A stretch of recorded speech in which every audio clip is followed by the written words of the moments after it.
Bonsoir. Le vendredi 12 mars dernier, un immeuble en construction s'est effondré à la Riviera 2, faisant plusieurs morts et blessés. Qui sont les premiers responsables d'une telle catastrophe? Que dit le ministère de la Construction? On en parle en tout début d'émission. Hors de nos frontières, au Mali voisin, le général Amadou Aya Sanogo ne sera pas jugé. La décision de la Cour d'appel de Bamako est tombée aujourd'hui 15 mars. Le chef de la junte militaire qui a fait tomber, souvenez-vous, le président Amadou Toumani Touré ne sera pas finalement poursuivi. Les détails tout à l'heure dans le Live Actu. Et toute cette semaine, nous aurons une série de témoignages de proches ou de collaborateurs du Premier ministre Ahmed Bakayoko, décédé mercredi dernier ce soir. Ce sont Roger Adom, ministre de la modernisation de l'administration et de l'innovation des services publics, et Olivier Avoy, président international du réseau des pratiquants d'arts martiaux pour la paix, qui seront avec nous pour parler de l'homme et du souvenir et qu'il garde de lui. Débat et analyse, décryptage de l'information, l'actualité, comme vous l'avez toujours souhaité, c'est dans le Live Talk. Bienvenue.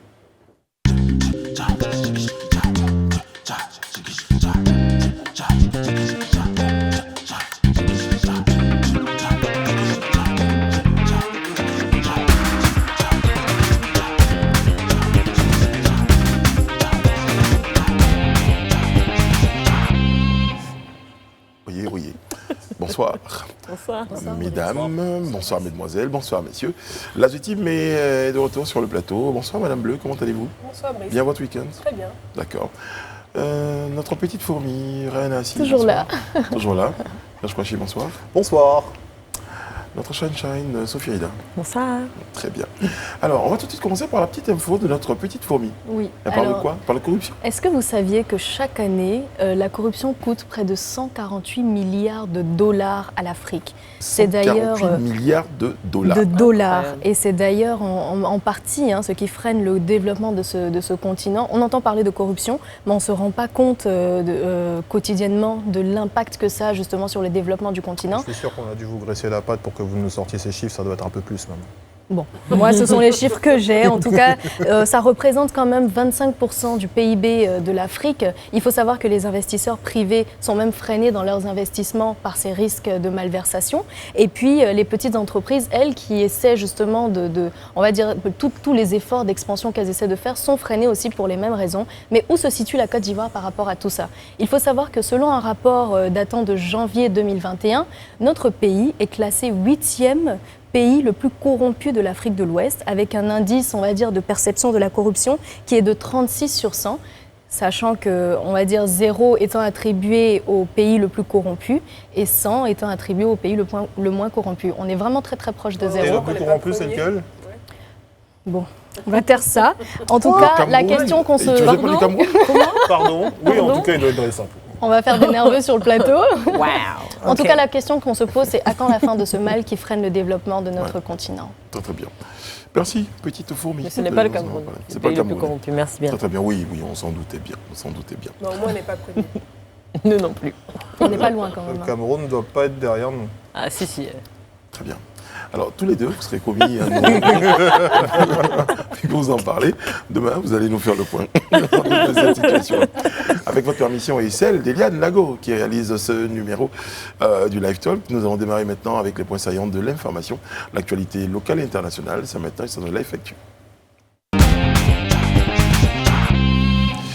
On parle... Oui, j'ai amélioré le timing. Le timing il est parfait. Parfait.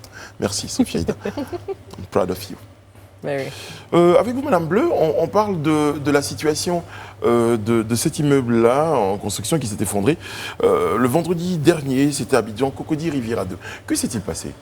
Ok, donc on a malheureusement eu cette mauvaise nouvelle qui est tombée ce vendredi 12 mars. Donc il s'agit d'un bâtiment R+4 qui était en construction, donc au niveau de la Riviera de Anono. C'est vraiment dans l'encablure de ces deux zones en fait.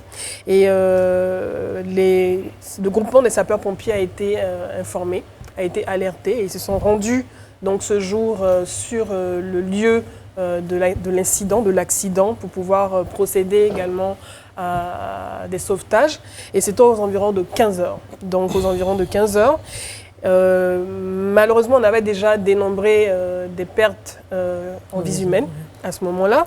Et le samedi 13 mars, aux environs de 20 heures, le nombre et le bilan du nombre de blessés C'est et de alourdi. morts s'est alourdi. On est passé à 12 blessés et à 10 victimes, Wow. 10 personnes décédées. Donc c'est un peu le bilan. Et parmi ces victimes, ces décès, on a dénombré des enfants. 3 ont été dénombrés parmi les décombres. Et c'est vraiment malheureux. Il faut savoir que le 5 janvier, un internaute avait déjà alerté les autorités, le ministère et également police secours. Il donnait déjà l'alerte le 5 janvier sur sa page Facebook, dénonçant la construction de cet immeuble qui semblait était en en tout cas, construction, qui représentait un danger en fait danger, pour les riverains, parce que c'est un riverain.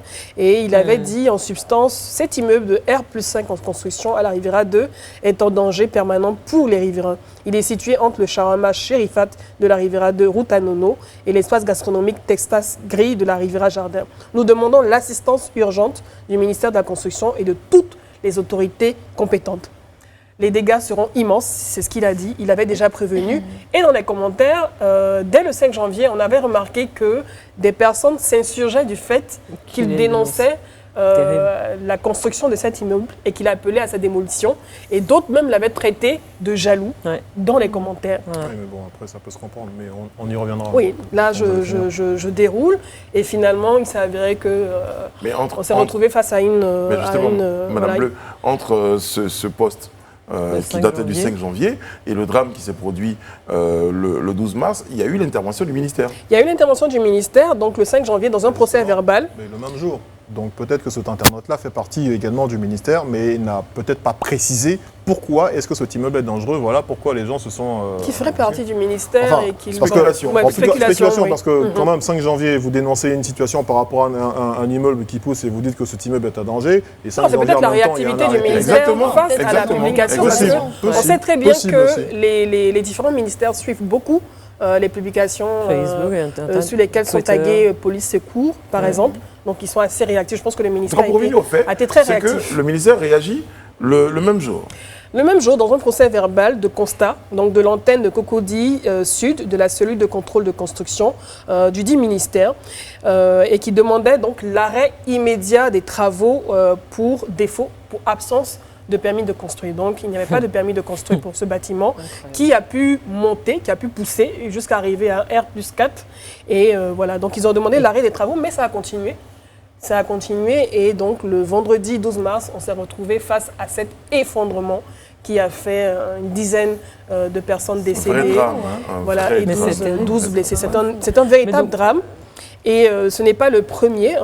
Lorsqu'on parle d'effondrement en Côte d'Ivoire, on en a eu plusieurs déjà depuis 2014. Donc on avait déjà eu un effondrement en janvier 2014 au niveau de Yopougon, Maroc. On avait eu également un autre effondrement en octobre 2018, toujours à Yopougon, Maroc. On avait eu un effondrement en septembre 2020. Il s'agissait d'une maison, un chantier à Cocody, Bonoumin. Et on avait eu là 2 victimes et dont une personne décédée.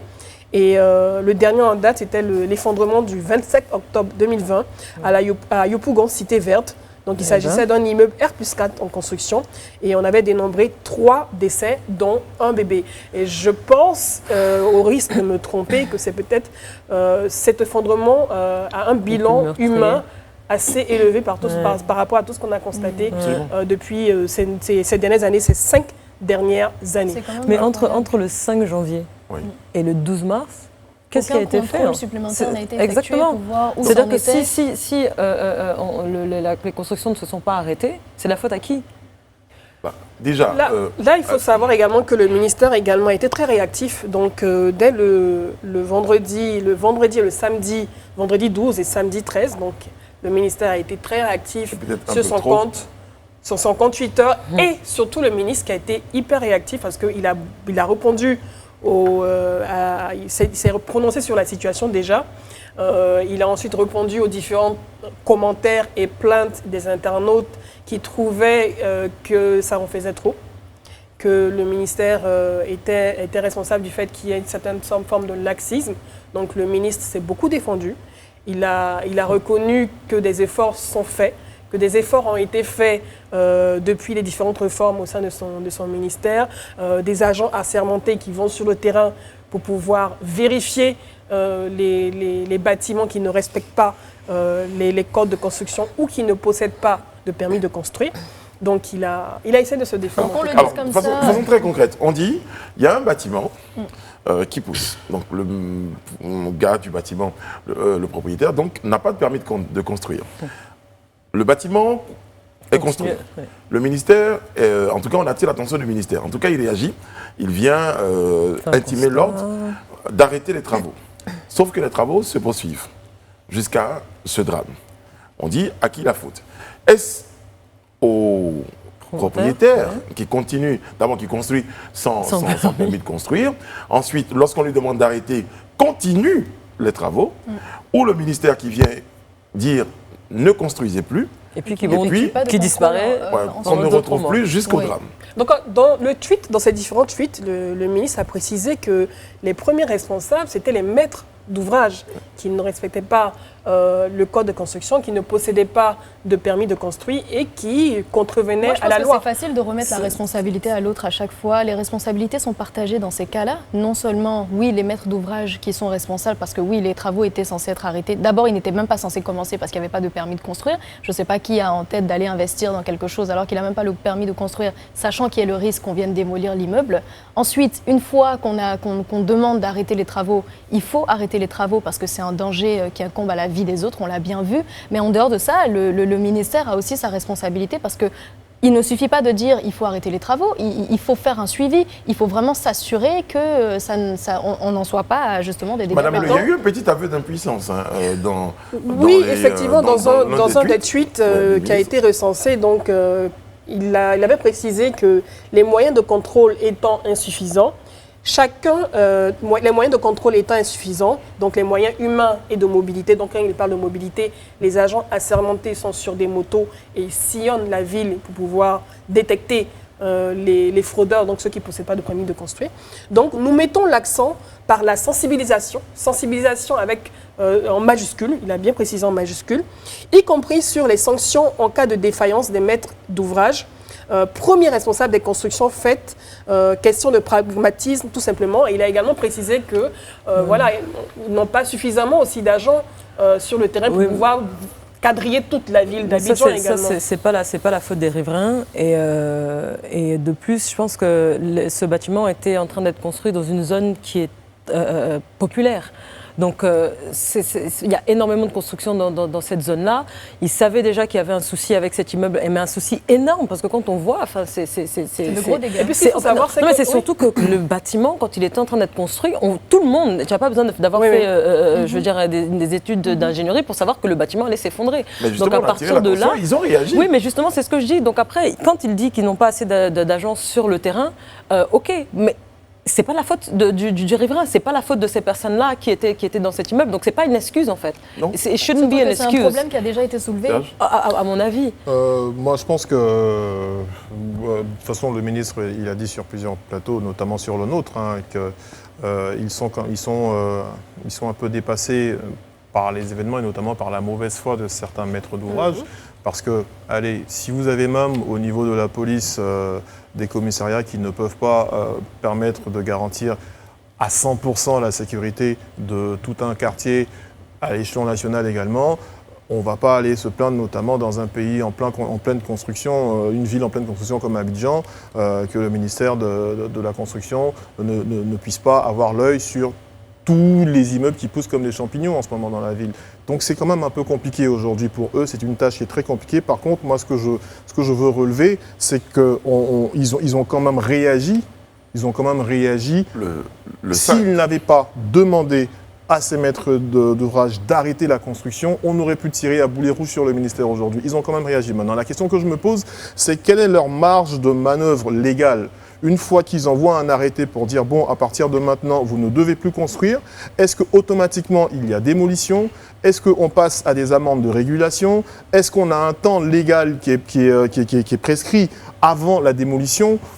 Est-ce Et qu'on a c'est- des arrestations pour peine de prison alors jusqu'à 6 mois? Maintenant, séance tenante, quand on vient constater que vous n'avez pas le permis de construire, mais que vous construisez, c'est toutes ces questions que je me pose aujourd'hui et avant de chercher à savoir où sont les Et tes questions responsabilités. sont légitimes parce que c'est vrai, le ministère a été réactif. Dès l'information de l'internaute, le 5 janvier, on a le procès verbal de constat qui a été remis, donc en tout cas la personne en charge de ce chantier. Ils ont été notifiés qu'ils devaient arrêter les travaux selon le code de la construction. C'est très clair. Maintenant, le problème entre la réception de l'arrêté et le fait qu'on vous demande de stopper tous les travaux et le fait qu'au bout d'une semaine, 2 semaines, vous vous dites, bon, ok, moi je continue mes travaux, peut-être qu'on ne va pas venir me contrôler une deuxième fois. Du coup, la Quel responsabilité, est le c'est la délai? vôtre. Tu as parlé de délai. Quel est le délai sur ce genre de choses légal qui permet au ministère de revenir une deuxième fois, peut-être 2 semaines Manu après, Militari. Manu Militari, de constater et de se rendre compte que le contrevenant n'a pas arrêté les travaux. Je saisis, normalement c'est dans le code de la construction, je saisis tout le matériel de travail de l'opérateur économique. C'est précisé, mais malheureusement dans le code de la construction, il n'est pas précisé de délai. On précise que sans préjudice de la démolition des constructions et installations et de la saisie de matériel, quiconque poursuit les travaux au mépris de l'arrêt des travaux ordonnés par les services compétents est soumis à des amendes administratives selon des modalités. Donc vous allez payer peut-être 15 000 francs par mètre carré ou bien 20 000 francs par mètre carré. l'article 519, C'est à l'article 524. 524. Mais il n'est pas précisé de délai. Donc moi, vous pouvez venir chez moi déposer un arrêt de travaux, des travaux de mon immeuble.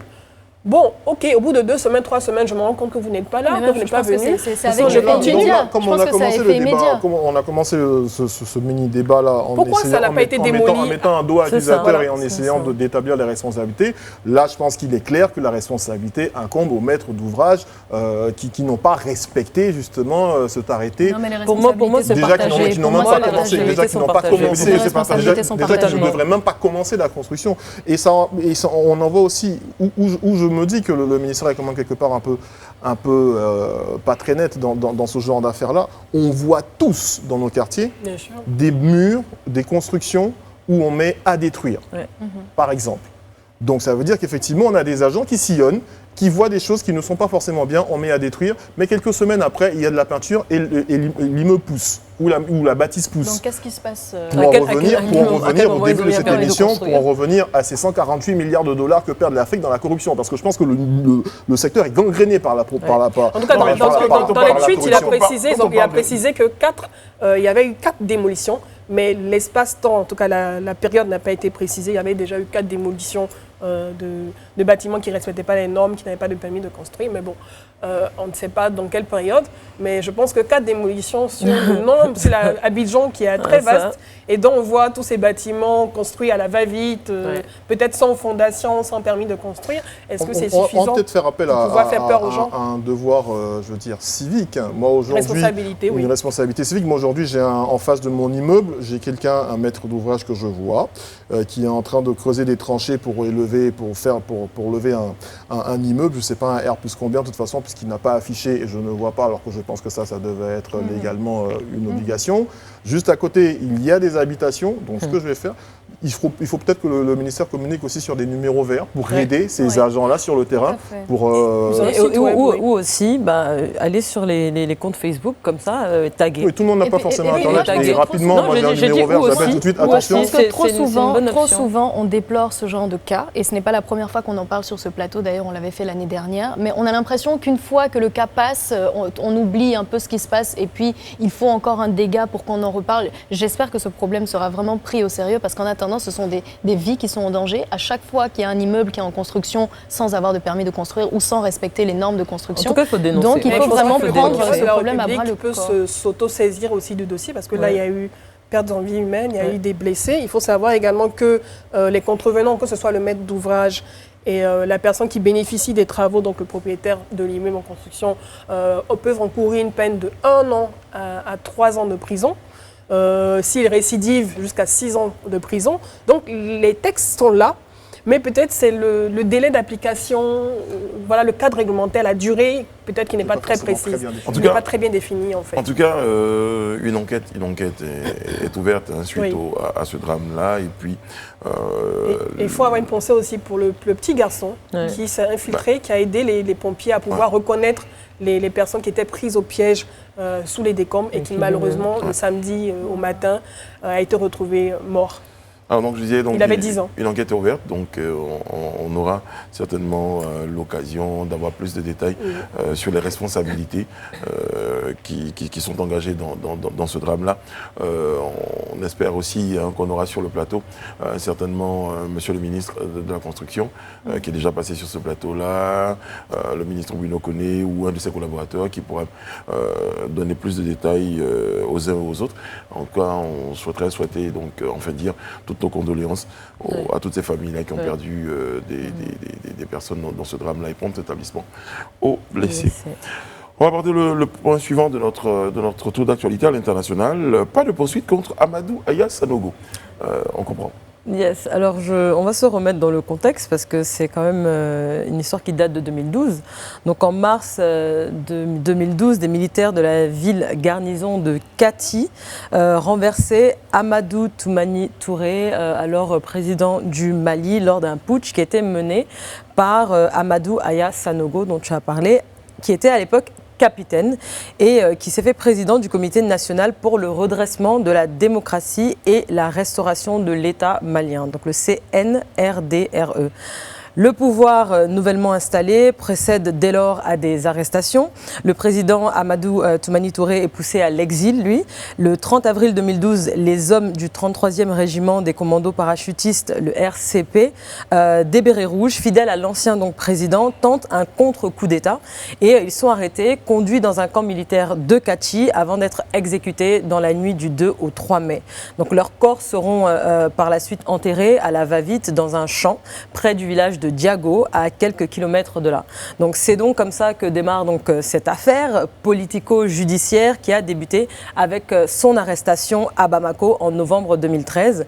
Aujourd'hui, donc 15 mars 2021, suite à la décision de la Cour d'appel de Bamako, Amadou Aya Sanogo et ses co-accusés ont bénéficié de la loi d'entente nationale adoptée en 2019. Alors c'est une loi qui vise à concrétiser la politique de la restauration de la paix et la réconciliation. Donc à ce sujet, Gaoussou Sanou, qui est le président de la Cour au Mali, a annoncé que sur la base de la loi d'entente et du protocole d'accord signé entre le gouvernement de la République et les victimes, la Cour ordonne que l'action soit éteinte contre les inculpés, qu'ils soient immédiatement libérés si aucune autre charge n'est retenue contre eux. Il faut savoir que cette loi d'entente est quand même controversée et elle prévoit notamment d'exonérer des poursuites pénales des personnes ayant commis des crimes et des délits dans le cadre des événements qui ont été liés à la crise née en 2012.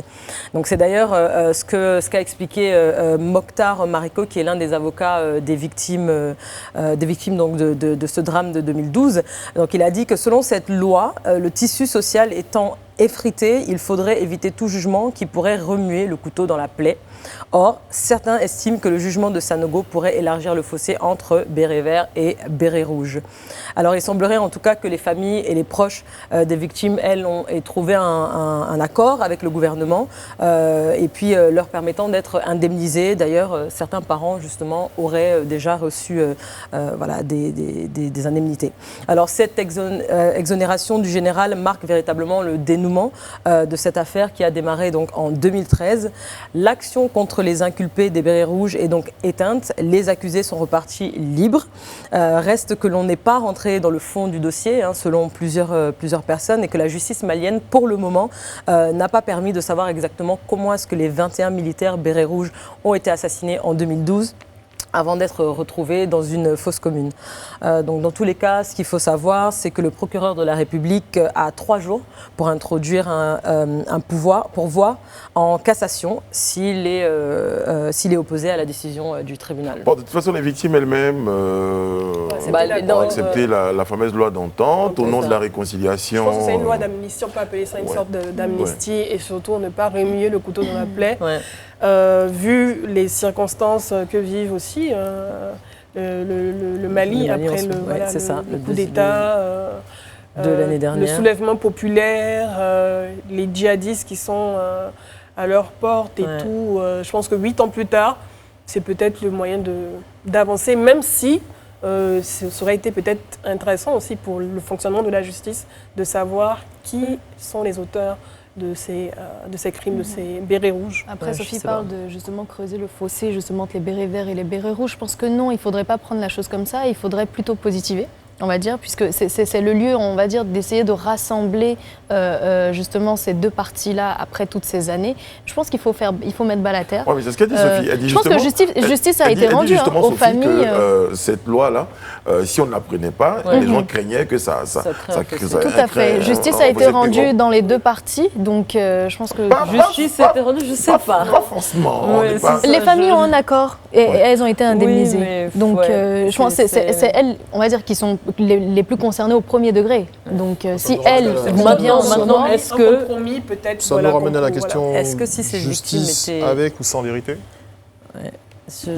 Compromis. Voilà, je pense tout simplement compromis et surtout avancer et penser au pays, à ce Intérêt pays. général. On parle souffre, de voilà. sommes qui varient entre 15 millions de francs CFA et 40 millions de francs CFA que les familles reçoivent en fonction du grade des différentes victimes. Est-ce Ça que ramènera 40 pas les millions de gens. voilà, Ouais, est-ce non, que mais- 40 millions de francs CFA ramènent une vie? Oui, non. En tout cas, on rappelle que le président ATT, malheureusement, nous a quittés au mois de novembre, je pense, dernier. Voilà. Et donc, lui qui avait été renversé justement par Amadou Aya Sanogo. La Côte d'Ivoire est en deuil. Le Premier ministre Ahmed Bakayoko nous a quittés le mercredi 10 mars dernier. Nous entamons aujourd'hui une série de témoignages de ses proches et de ses collaborateurs. Ils vont nous parler de leur quotidien aux côtés de ce grand serviteur de l'État et de l'image qu'ils gardent de lui. Sur ce plateau, M. Roger Adom, je rappelle, ministre de la modernisation de l'administration, de l'innovation du service public. Tiens, j'y arrive. Et M. Olivier Avoy, lui est président international du réseau des pratiquants d'arts martiaux pour la paix. Ils nous ont rejoints pour ce moment. Bonsoir, messieurs. Bonsoir. Je vous sais très éprouvé par la nouvelle, mais vous avez tenu à être présent sur notre plateau. Merci beaucoup déjà pour ce geste. Alors, votre sentiment, monsieur Roger Adom, le tout premier? Le premier ne peut être que la tristesse. Donc, on ne peut être que triste de voir partir un si grand homme, puisqu'il a quand même servi l'État de Côte d'Ivoire durant de nombreuses années. Il a eu d'abord une grande longévité gouvernementale. Il est rentré au gouvernement en mars 2003. Il a atteint le poste de Premier ministre d'État, Premier ministre. Donc, il a un parcours exceptionnel. Et c'est dommage que la Côte d'Ivoire perde un de ses fils aussi brillant. Monsieur Olivier Avoy, vous l'avez pratiqué, vous l'avez fréquenté, vous en étiez un proche, il était votre mentor. En effet. Voilà. C'est la même question. Vous avez dû recevoir la nouvelle comme un coup de massue également. Oui, c'est avec beaucoup d'émotions que je me résous à parler du Premier ministre, Ahmed Bakayoko, mon mentor, le mentor de la jeunesse ivoirienne, à titre posthume. Je n'avais jamais imaginé le faire, tellement l'homme était plein de vie, tellement l'homme inspirait la vie, tellement l'homme donnait envie de vivre. Mais hélas, nous sommes obligés d'accepter la volonté divine. Mais j'avoue, c'est difficile. Et c'est une grosse perte pour la nation, pour la jeunesse, je dirais pour toute l'Afrique. Vous dites justement qu'il est plein de vie. Moi, j'aimerais vraiment qu'on parle justement de l'homme que c'était. Alors. En tant qu'humain, comment est-ce que vous pourriez le qualifier? En 3 mots peut-être. Alors, en 3 mots, moi je dirais, le Premier ministre Ahmed Bakayoko, c'est l'amour du prochain. C'est l'excellence et c'est la persévérance. Parce que pour moi, les 3 mots qui le résument. Très bien. Il aime- Allez-y. Les 3 mots qui le résument. Elle avait souhaité 3. On en a eu 3, l'amour, la persévérance et l'excellence. 3 autres mots. Bon, je pourrais dire facilement les mêmes mots. Mais c'est vrai que ce que je trouvais fait dur de qualifier, de caractériser en 3 mots, la première chose qui est importante, c'est que tout le monde avait un intérêt pour lui. Si il vous avait déjà rencontré, quand il vous revoyait, il vous montrait de l'intérêt. Ça, c'est la première chose. Maintenant, ensuite, je pense que c'est quelqu'un qui a marqué son temps. Donc, il va laisser une trace dans l'histoire de notre pays. Et la troisième chose, moi, je retiens aussi, puisque je connais bien avant d'être entré au gouvernement, l'ami, le frère. Je connais aussi ses enfants, son épouse, donc le mari, le frère, le père. Donc voilà, c'est vraiment un monsieur plein de vie. Et c'est vrai que ce qu'il dit est très intéressant. C'est quand on le voit, on se dit, mais on n'aurait jamais imaginé le voir mourir si tôt, le voir partir si tôt. C'est vraiment le sentiment qu'on peut retenir. Et pour emboîter les pas à ce que dit M. le ministre, Ahmed Bakayoko, en fait, moi, vous comprenez que, a priori, ce n'était pas gagné pour moi de me rapprocher de lui. Alors, comment vous le rencontrez, comment vous le connaissez? Tout à fait. Alors, de loin, je l'observe et il m'inspire. Donc, je le prends pour mentor, mais à distance. Donc, un mentor un peu inconscient. Il ne sait pas qu'il est mon mentor. Je l'observe et je me dis que je gagnerais beaucoup à me rapprocher de lui. Mais je connais aussi les contraintes protocolaires liées à son statut. Ce n'est pas facile. Et je m'inspire en même temps d'une de ses valeurs, la persévérance, se frayer un chemin, provoquer son destin, l'audace. J'ai osé, j'ai foncé et il m'a accepté dans son univers. Il m'a donné l'opportunité de sa fréquentation, quelquefois. En tout cas, j'ai eu l'opportunité, quelquefois, de parler avec lui, de le fréquenter. Et j'en ai beaucoup. On viendra à vous tout à l'heure. Oui, monsieur le ministre, vous avez parlé d'amis, d'un ami. Vous avez parlé également de rencontres. Comment s'est fait votre première rencontre? Dans quelles circonstances? Est-ce que vous vous souvenez? Quand je parle d'Ahmed Bakayoko, du premier ministre Ahmed Bakayoko, c'est vrai que ces derniers temps, j'évitais le terme ami, puisque c'était quand même mon patron. Donc, le premier ministre de la République de Côte d'Ivoire, donc le deuxième personnage de l'État, donc c'est plus l'ami. Donc, c'est automatiquement le premier ministre. Mais moi, je l'ai connu il y a de nombreuses années, les années 1980. Donc, j'ai vu Ahmed Bakayoko des années 1980. J'ai vu Ahmed Bakayoko des années 1990, j'ai vu Ahmed Bakayoko des années 2000. Et je pense que la chose qui m'a marqué, c'est la première fois où je l'ai rencontré à une manifestation officielle. Il était ministre depuis quelques mois. Et puis donc je vais vers lui. Et là, j'ai vu l'homme d'État. C'était plus l'ami ou le frère, c'était vraiment l'homme d'État parce qu'il avait vraiment pris sa fonction. Et donc après, c'est en 2003. Donc de 2003 à en 2021, il y a eu de nombreuses choses. Mais par contre, j'ai connu aussi Ahmed dans des soirées où on pouvait rigoler par plein de choses. J'aimais aussi son caractère direct. C'était quelqu'un de très direct. Il ne s'embarrassait pas de fioritures pour dire ce qu'il pensait. Et avec beaucoup d'humour. Donc c'est aussi l'humour que je peux caractériser. Je ne sais pas d'autres des qualités, mais l'humour. Donc moi, l'homme qui avait plusieurs facettes, qui était un homme très intéressant, plein de vie, qui pouvait incarner l'État à des moments de la journée, et puis être vraiment un frère, un ami, un père de famille, un mari. Il savait faire la part des choses dans ces deux univers. Tout à fait. Alors justement, monsieur Adam, vous êtes ministre, monsieur le Premier ministre est votre patron, il est le Premier ministre. En tant que chef du gouvernement, comment il fonctionnait? Il était matinal, lorsqu'il y avait un dossier, il appelait personnellement les concernés. Comment ça se passait en fait, vos rapports? Bon, ce que je peux dire déjà en tant que Premier ministre, depuis le jour où il était nommé, même par intérim, je n'ai plus jamais tutoyé. Donc vous voyez, monsieur le Premier ministre. Et je lui envoie donc des fois, tôt le matin, des messages, des WhatsApp pour lui poser des questions. Et il lisait, il répondait. Il réagissait en tout cas vraiment relativement tôt, donc des fois à 6h, 7h du matin. J'envoie des messages, il réagissait. Et puis quand il avait une question à poser, en ce qui me concerne en tout cas, il n'est jamais passé par un intermédiaire. Il m'a toujours fait appeler directement par son assistante, il m'a posé la question. Et après, j'ai envoyé directement. Donc, je trouvais que son mode de gouvernance, son mode de management en tant que Premier ministre et en tant que ministre était vraiment proche de sa personnalité. Il ne prenait pas d'intermédiaire, il allait directement vers la source. Et donc, il voulait me poser une question, il posait la question et puis automatiquement... Et certainement qu'il arrivait qu'il y ait en Conseil des ministres, en Conseil du gouvernement, il arrivait par exemple qu'il y ait des incompréhensions, comment il arrivait à gérer cette équipe ministérielle-là? Dans quel type d'ambiance? Bon, c'est vrai que le Conseil des ministres, c'est très formel. Donc il n'y a pas de fioriture dans le Conseil des ministres. C'est vraiment un dialogue entre le Premier ministre et le Président de la République. Et nous, les ministres, nous sommes spectateurs jusqu'au moment où on donne la parole. Ça, c'est le Conseil des ministres. Le Conseil du gouvernement est beaucoup plus ouvert. Donc la parole est beaucoup plus libérée. Donc il laissait vraiment chacun s'exprimer.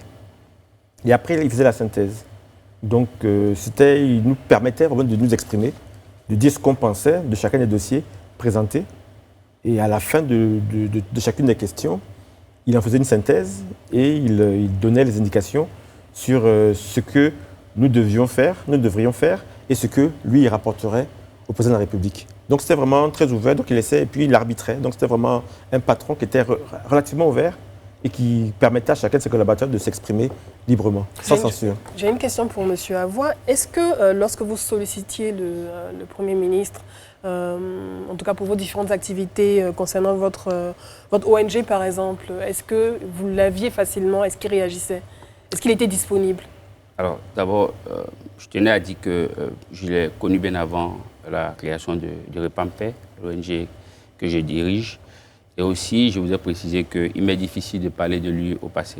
Donc, parce qu'il vit en moi, il est en moi. On comprend votre émotion. Je ne peux pas parler de lui au passé. Alors, avant de répondre à votre question, je dirais, je vais tout à fait dans le sens de ce que dit le ministre. Pour rencontrer le Premier ministre Ahmed Bakayoko, parce que j'ai eu quelquefois à parler avec lui, à lui soumettre des points.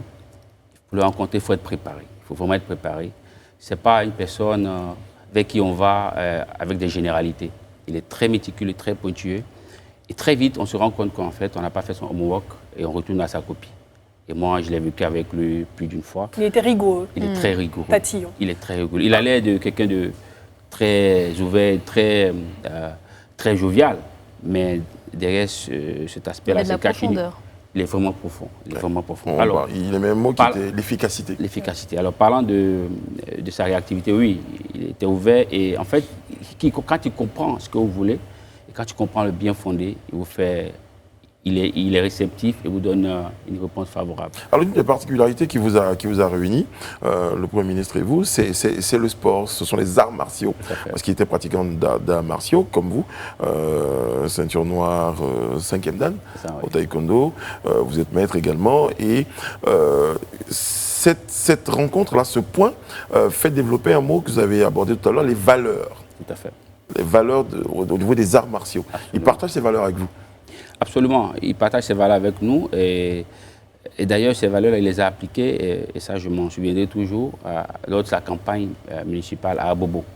À Abobo, il était candidat et il nous disait dans l'équipe, toute compétition reste une compétition, il n'y a pas de petites compétitions, il n'y a pas de petits adversaires. Il faut respecter l'adversaire. Et en fait, c'est la philosophie qui encadre la compétition au taekwondo, dans les arts martiaux, qu'il a quasiment appliqué lors de cette campagne-là. Respecter l'adversaire, se donner les moyens de le vaincre en utilisant ses faiblesses et gagner à la loyale et être un bon perdant. Ça, c'était clair dans notre esprit. Donc, pour cela, il fallait travailler. Il est passé partout, dans tous les centimètres carrés d'Abobo. Il a visité pendant la campagne. Il aurait pu ne pas le faire parce que ça n'est pas sa position. Il n'a pas été favori. Mais il s'est mis dans la disposition d'une compétition à la loyale qu'il a mené de façon entière et qu'il a gagné. Et même avant la proclamation des résultats, il a été clair avec l'équipe qui était chez lui à la maison, on entendait les résultats. Il nous a dit, on accepte les résultats des urnes. Et aucune violence ne doit être faite. Parce qu'on a appris par ailleurs qu'il y avait des gens qui allaient attaquer les bureaux de vote, etc. Donc bref, c'est une personnalité, j'ai envie de dire, pacifiste, une personnalité qui est pleine de valeurs et qui est arrivée à faire le lien entre les valeurs cultivées aux arts martiaux avec ces valeurs de la vie sociétale de tous les jours. Le fighting spirit, là, cet esprit de vainqueur, là. Pour revenir à vous, monsieur le ministre, il y a certainement vous l'avez dit, la première année, c'est que vous arrêtez de le tutoyer quand il devient Premier ministre. Il accepte ça? Oui. M'as-tu appelé par mon prénom? M'as-tu tutoyé? Moi, je ne me suis pas permis. Oui. De l'appeler par son prénom et encore moins de le tutoyer. Est-ce que vous vous souvenez d'une anecdote particulière concernant certainement une ambiance au Conseil de gouvernement, au Conseil des ministres, ou dans vos rapports du Premier ministre au ministre que vous êtes? Il y en a plusieurs, puisque chaque Conseil de gouvernement est un moment riche, un moment particulier. Je peux dire quand même, je me rappelle quand même je ne sais pas si c'est une anecdote, mais un moment qui était marquant pour moi. Ouais, un moment. Ça a été le premier conseil du gouvernement de l'année 2021, quand il nous explique son plan de travail de l'année, et puis il nous sort une phrase à un moment donné qui était très marquante, qui était la chance que nous avons d'être ministre de la République de Côte d'Ivoire et surtout la responsabilité que nous avons vis-à-vis de la nation. Et à un moment donné, vers la fin de son discours, il dit « La nation vous sera toujours reconnaissante du travail que vous avez effectué pour elle. C'est pour cela, le jour où un ministre meurt, on met son cercueil en face du serment de la République en mettant le drapeau de la République de Côte d'Ivoire dessus et qu'après, qu'on plie et on remet le corps à sa famille. » Et c'est vrai que pour nous, c'est une anecdote. On n'aurait jamais imaginé que quelques mois plus tard, nous devrions lui rendre cet hommage-là. Et comme dit mon cher frère qui dit qu'il a du mal à parler de lui au passé, on pourra dire après qu'il a dit ça à titre posthume, parce que non, on ne peut pas savoir. Mais je pense que quelque part, c'est une notion de responsabilité. Tout à fait. Et c'est vrai que moi qui suis rentré au gouvernement il y a à peu près 10 mois, je n'ai pas vraiment connu Amadou Gon Coulibaly comme Premier ministre, mais j'ai surtout connu Ahmed Bakayoko comme Premier ministre. Et c'est vraiment cette notion de responsabilité que je retiendrai, et du sens du devoir de l'État et de la responsabilité que nous avons vis-à-vis de la nation et vis-à-vis des populations. Mais pour revenir justement à ce sens de la responsabilité, on a vu le rôle majeur qu'il a joué justement dans les derniers événements où il a été, on va dire, un facilitateur du dialogue. Qu'est-ce qui, selon vous, a fait que c'est lui et pas un autre? Parce qu'on avait bien un médiateur, d'autres personnes auraient pu porter, on va dire, ce petit fardeau ou ce grand fardeau. Pourquoi lui? Quel atout a joué en sa faveur? Je pense que déjà la première chose, si on parle en termes de fonction, c'est le Premier ministre. Et je ne sais pas si vous vous rappelez, quand il y avait eu des dialogues entre le pouvoir et l'opposition en 2017-2018, ça avait été porté par le Premier ministre. Ça, c'est en termes de fonction. Mais néanmoins, je pense que le Premier ministre Ahmed Bakayoko avait une qualité, c'est qu'il parlait à tout le monde. Il recevait tout le monde. Il était l'ami de tout le monde. Donc je pense que quelque part, ce n'a pas été pour lui une sinécure, une difficulté de discuter avec les partis politiques. Et la preuve, on était tous surpris par la rapidité avec laquelle justement il est parvenu à un accord. Et on a vu l'accord qui arrivait rapidement. On s'est dit, ah, mais tiens, déjà arrivé avec des points, et tous les points qu'il a mis à l'ordre du jour, de ce que je connais, ont été validés et acceptés par les différents opposants. Donc je pense que quelque part, c'est sa capacité, son ouverture et sa personnalité qui a su, au fil du temps, cristalliser tout ce que représente la nation ivoirienne, qui a pu faire qu'il est arrivé si facilement et si rapidement à cet accord. Je rappelle que nous avons donc initié cette série d'émissions hommage au Premier ministre Ahmed Bakayoko, et avec vous, nous égrenons les souvenirs, les anecdotes, les témoignages de ce que vous avez pu partager avec Monsieur le Premier ministre. Vous avez dit, il est difficile de parler de lui au passé, tant il y a de la vie, il y a du charisme autour de la personne de M. Ahmed Bakayoko. Et même là, face à la dure réalité, on veut même imaginer qu'on est encore en train de se tromper, qu'on est en train de vivre un rêve dont on va se réveiller en nous disant non, c'était pas vrai, et qu'il est toujours en vie. Mais bon, on va revenir à la réalité. Monsieur Adam Roger, ministre de la Modernisation, donc on le disait au contact, hein, vous voyez combien de fois en général par semaine? Bon, en fait, on se voit au Conseil du gouvernement, au Conseil des ministres, donc ça fait au moins 2 fois par semaine. Et des fois, selon l'actualité ou selon ses besoins, on peut se voir ou s'appeler, donc, mais au moins 2 fois par semaine. C'était quelqu'un on l'a dit, de très disponible pour les uns et les autres, M. Awa le disait, mais ça lui donnait peut-être pas le temps de... Est-ce que c'était pas un homme surbooké? Est-ce que c'était pas un bourreau de travail également? Je pense déjà qu'on est Premier ministre de la République de Côte d'Ivoire, on est surbooké. Le plus ministre de la Défense. En plus, ministre de la Défense. Donc oui, il était très, très, très occupé. Très occupé. Donc je pense qu'il était disponible, mais pas tant que ça non plus. Voilà, pas tant que ça non plus. C'était organisé. Voilà. Oui. Et si je peux ajouter, alors il était très, très, très occupé, hein, parce que je ne sais pas comment se passent les audiences à son cabinet ministériel, mais moi, j'allais le voir souvent à domicile, en fait, c'était à domicile. Mais j'avoue que quand je viens à domicile, il a une série d'audiences qui vont jusqu'à 1h du matin, 2h du matin. C'est une dizaine de personnes, une vingtaine de personnes qui sont assises chez lui en train d'attendre le tour, il reçoit. Je me suis demandé à un moment donné à quel moment il se repose, à quel moment il dort, à quel moment... Donc je comprends, il était vraiment surbooké. Et je pense que le sport qu'il pratiquait l'aidait vraiment à décompresser et à être efficace dans son travail. Parce que, en termes d'efficacité, je l'ai dit tout à l'heure, pour moi, il incarne l'excellence. Et pour revenir sur la question concernant pourquoi est-ce qu'il a été approché pour la réconciliation, moi, j'ai découvert un monsieur qui est plein d'amour pour son prochain. En fait, il vivait pour les autres.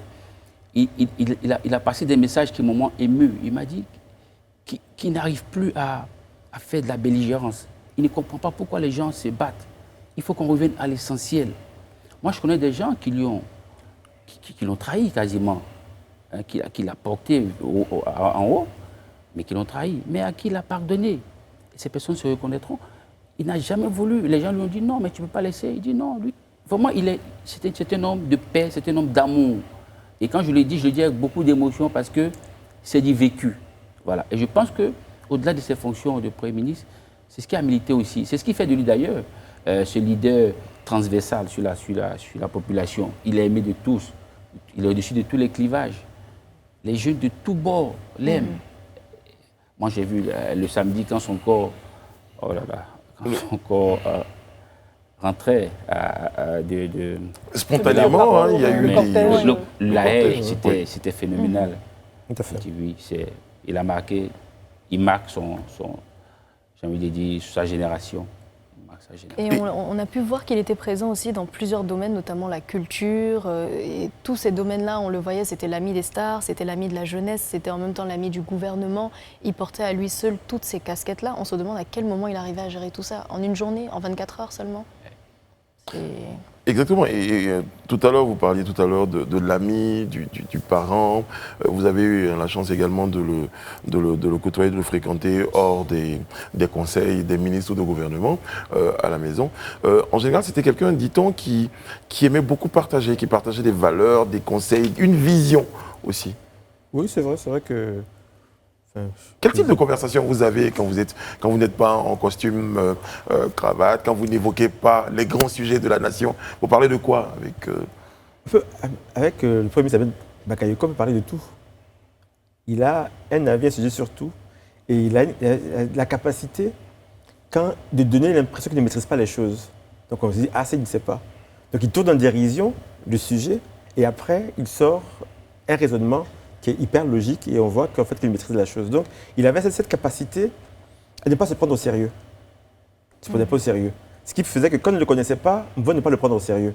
Mais quand on le connaissait, on disait, ah oui, ce monsieur, il a du coffre, il a de la surface. Et je pense qu'avec lui, on pouvait discuter de tous les sujets, de beaucoup de choses, vraiment. Il était très intéressant, très ouvert, très jovial. Enfin, les anecdotes, ce n'est pas ce qui manque, c'est bouscule dans ma tête, mais tellement de choses à partager, quelle que soit l'heure de la journée. Vraiment, c'était un monsieur plein de vie. C'est vraiment le terme, comme disait le maître. On voit, c'est vraiment un monsieur plein de vie. Qu'est-ce qui vous manquera le plus chez le Premier ministre? C'est dur de singulariser quelque chose. Moi, personnellement, je n'ai pas connu de conseil des ministres et de conseil du gouvernement sans lui. Donc, le premier qu'on fera sans lui sera très difficile. Et puis, peut-être, c'est vrai, pour venir sur un domaine beaucoup plus politique, j'ai apprécié aussi sa proximité avec le président de la République. Il était toujours disponible, le président de la République, discrètement, vraiment, très discrètement, dans les pas du président, que ce soit en conseil de ministres, que ce soit lors des tournées officielles, lors des réunions, c'était vraiment l'homme du président et l'homme du président. Et ça, c'est quelque chose qui va nous manquer, sûrement qui manquera beaucoup à notre président de la République aussi. Et on ne peut que lui souhaiter beaucoup de courage dans la suite, parce que, bien évidemment, il a perdu 2 proches collaborateurs en très peu de temps. Très peu de temps, oui. Mais bon, ayant confiance au président, c'est un homme aussi qui a beaucoup de ressources. Et je sais que Ahmed va beaucoup lui manquer, si je peux me permettre d'appeler Ahmed, excusez-moi de la familiarité. Mais je suis persuadé que le président saura rebondir très vite et puis qu'avec les personnalités en place, il fera tout pour remplacer Ahmed Bakayoko, même si Ahmed Bakayoko est irremplaçable. Qu'est-ce qui, pour reprendre la question de Madame Bleu, qu'est-ce qui va vous manquer, monsieur Avoua? Le sportif, le combattant Alors, je vais vous dire quelque chose qui va peut-être vous surprendre. Mais le Premier ministre Ahmed Bakayoko, toutes choses restant égales par ailleurs, et sachant que c'est vrai que ton entourage, tous ceux qui sont autour de lui ne manquent de rien, il donnait plus à ceux qui étaient loin de lui, plus qu'à ceux qui étaient proches de lui. Mais en réalité, nous qui étions proches de lui, on a gagné beaucoup, beaucoup plus que les autres. Parce qu'on a gagné sa proximité, on a gagné ses enseignements, on a gagné ses valeurs qu'il nous a transmises. Et cela, pour moi, c'est quelque chose de fondamental, c'est quelque chose qui n'a pas de prix. Et c'est quelque chose qui va vraiment me manquer et manquer à tout ce que l'opportunité, la chance de le côtoyer. C'est vrai, en lui disant, on n'est pas tous les jours avec lui parce qu'il est très occupé, mais les quelques fois où en tout cas on a l'opportunité de le rencontrer, on sort toujours avec beaucoup, beaucoup d'enseignements. Je me souviens, à la dernière journée nationale de la paix à Koumassi, il a spontanément sélectionné 3 ou 4 jeunes dans la foule, dont 2 membres du Repam Paix, des réseaux des pratiquants d'Amacho pour la paix que je préside. Il les a envoyés déjeuner avec lui à la maison. C'est un acte d'amour fort. Et il a remis des enveloppes, des grosses enveloppes, je dirais. Il y en a un même dedans qui est Bazo, à Yaman, qui a même construit sa maison à Yaman. Il vivait dans des conditions précaires. Et avec cet acte-là, il a réussi à se faire une maison décente pour sa famille. Voyez-vous l'impact que le Premier ministre a eu spontanément comme ça. Il n'avait pas calculé son obédience politique, son appartenance ethnique ou religieuse. Comme ça, spontané. Très, très spontané, très généreux. Ça, on en parle de cette fameuse générosité-là qui est incarnée Ahmed Bakayoko, mécène pour les artistes. On aura un plateau avec des artistes qui auront certainement l'occasion également. Mais aussi un combattant, un vrai combattant, voilà, parce que ça, c'est important. Il a fait le taekwondo, il a 5e dan, il ne s'est pas arrêté au taekwondo, il fait la boxe. Donc, il aime les sports de combat parce que bon, c'est le sport de la réalité. Ça demande beaucoup d'énergie, beaucoup d'abnégation, beaucoup de persévérance. Et c'est justement ces choses-là qu'on retrouve. C'est pas sur un tatami, c'est sur. Il transmet ses valeurs du tatami dans la cité. Ok. Monsieur le ministre, un dernier mot avant la fin de ce rendez-vous-là. Comme on dit, les grandes douleurs sont toujours muettes, mais c'est dur de résumer. Le premier ministre Ahmed Bakayoko en un mot. La seule chose que je peux dire, c'est vis-à-vis de sa famille, de ses proches, c'est beaucoup de courage. Beaucoup de courage, ça ne sera pas facile. Et pour son épouse, Yolande, pour ses enfants, que je connais tous très bien, on peut lui souhaiter courage, et puis que les Ivoiriens sauront reconnaître et rendre au Premier ministre Ahmed Bakayoko ce qu'il a apporté à la Côte d'Ivoire. Monsieur Avoua. Alors, c'est beaucoup de courage aussi à toute la Côte d'Ivoire, au président de la République, aux membres du gouvernement, au grand frère Roger Adom qui est là, à la tante, à la grande sœur Yolande, son épouse, et à ses enfants, à mes jeunes frères. Et il va nous manquer. Le Premier ministre Ahmed Bakayoko, c'est une icône, j'ai envie de dire. C'est un monument. C'est un monument et il demeurait un monument dans nos cœurs. C'est là. Alors, je rappelle que le programme des obsèques du Premier ministre, à partir de mercredi prochain, 17 mars, donc c'est une cérémonie d'hommage à la nation qui est prévue au niveau de l'esplanade du Palais présidentiel le jeudi 18 mars. Le transfert à Séguéla de la dépouille mortelle du Premier ministre, et puis le vendredi 19, une cérémonie d'inhumation dans l'intimité familiale le dimanche 21 mars. Il y aura donc la cérémonie du 7e jour à la grande mosquée de la Riviera.